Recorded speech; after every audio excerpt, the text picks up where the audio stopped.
Assalamualaikum warahmatullahi wabarakatuh. Halo semuanya, perkenalkan, namaku Badilah Berliana Mustika Fahma. Pada kesempatan kali ini, aku akan menayangkan podcast yang berjudul tentang solusi untuk ketahanan pangan global bersama Aku Ayu Nurmiliawati, lulusan Fakultas Pertanian Universitas Jember. Oke, masuk pertanyaan yang pertama. Apa sih yang dimaksud dengan ketahanan pangan global itu? Jadi ketahanan pangan global itu merupakan sebuah kondisi di mana semua orang itu memiliki akses yang mudah terhadap ketersediaan pangan dan juga adanya keamanan dari pangan itu sendiri yang didapatkan oleh semua orang. Oke, lanjut ke pertanyaan yang kedua ya teman-teman. Faktor apa saja yang mempengaruhi ketahanan pangan di negara termasuk Indonesia? Jadi untuk faktor-faktor yang mempengaruhi ketahanan pangan itu sendiri bagi Indonesia maupun di negara-negara lain itu ada yang pertama pastinya adalah iklim karena ini berkaitan dengan pertanian, kemudian ada struktur tanah, kondisi tanah, ketersediaan air, infrastruktur maupun adanya perubahan demografi yaitu seperti adanya fenomena urbanisasi. Ya. Oke, kan tadi kan disebutkan oleh urbanisasi nih. Nah, urbanisasi itu sebenarnya ada dampaknya nggak sih buat ketahanan pangan di kota-kota besar? Ya, urbanisasi itu memiliki dampak yang cukup besar ya terhadap ketahanan pangan global di kota-kota itu karena dari adanya fenomena urbanisasi itu ada pergeseran jumlah penduduk dari desa-desa ke kota-kota. Otomatis di situ pasti kota itu membutuhkan pangan yang lebih besar dan kemudian akan meningkatkan harga-harganya dan juga ketersediaannya seperti itu. Oke. Terus gimana sih pendidikan itu dapat meningkatkan kesadaran ketahanan pangan bagi setiap orangnya? Pendidikan itu sangat penting untuk kondisi menjaga ketahanan pangan itu sendiri, yaitu karena ketahanan pangan itu melalui pendidikan, masyarakat yang memiliki pendidikan yang baik itu pasti akan sadar dengan kondisi kebutuhan makanan yang bergizi, kemudian bagaimana caranya menjaga ketahanan pangan dan menjaga stabilitas kondisi pangan seperti itu.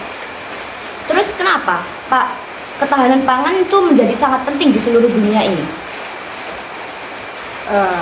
Ketahanan pangan ini sangat penting karena berkaitan dengan kebutuhan pokok ya. Pangan itu kan kebutuhan pokok, jadi sangat penting untuk kelangsungan hidup semua makhluk di dunia ini. Terus siapa saja sih yang paling terdampak oleh krisis ketahanan pangan yang bisa terjadi kapanpun itu? Untuk dampak yang dapat diakibatkan itu mungkin dapat menyerang, dapat mengenai kelompok-kelompok terutama ekonomi rendah ya, terutama untuk wanita, ibu-ibu seperti itu karena itu kan kebutuhannya anak-anak itu kan kebutuhannya di situ tinggi. Ya. Terus di mana saja inisiatif untuk meningkatkan ketahanan pangan itu telah diterapkan kira-kira? Untuk inisiatif itu diterapkannya bisa melalui dengan adanya seperti perbaikan infrastruktur gitu ya. Itu sepertinya sudah dilakukan di berbagai negara, terutama juga di Indonesia dengan adanya bantuan infrastruktur seperti irigasi seperti itu. Oke. Terus kenapa kolaborasi internasional itu diperlukan dalam mengatasi masalah ketahanan pangan di seluruh dunia ini?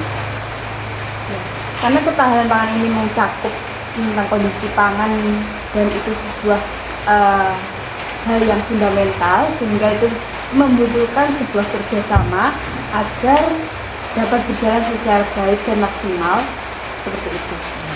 Terus pertanyaan yang terakhir nih, bagaimana cara inovatif dapat membantu untuk meningkatkan ketahanan pangan global?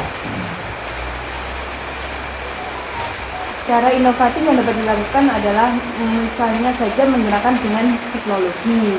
Ya, teknologi itu sangat berpengaruh untuk kemajuan sektor pertanian itu sendiri dan juga berpengaruh terhadap ketahanan pangan, yaitu seperti dengan menggunakan teknologi modern seperti drone, ataupun internet ataupun mungkin hal-hal yang lain yang mengandung teknologi. Seperti itu. Oke, terima kasih Kak. Jadi kesimpulan yang dapat kita tarik dari podcast tadi adalah ketahanan pangan yang global adalah isu kompleks yang membutuhkan solusi multidimensi. Dengan menggabungkan upaya pemerintah, masyarakat, sektor swasta, dan lembaga internasional, kita dapat membangun sistem pangan yang lebih berkelanjutan dan inklusif. Terima kasih semuanya. Wassalamualaikum warahmatullahi wabarakatuh.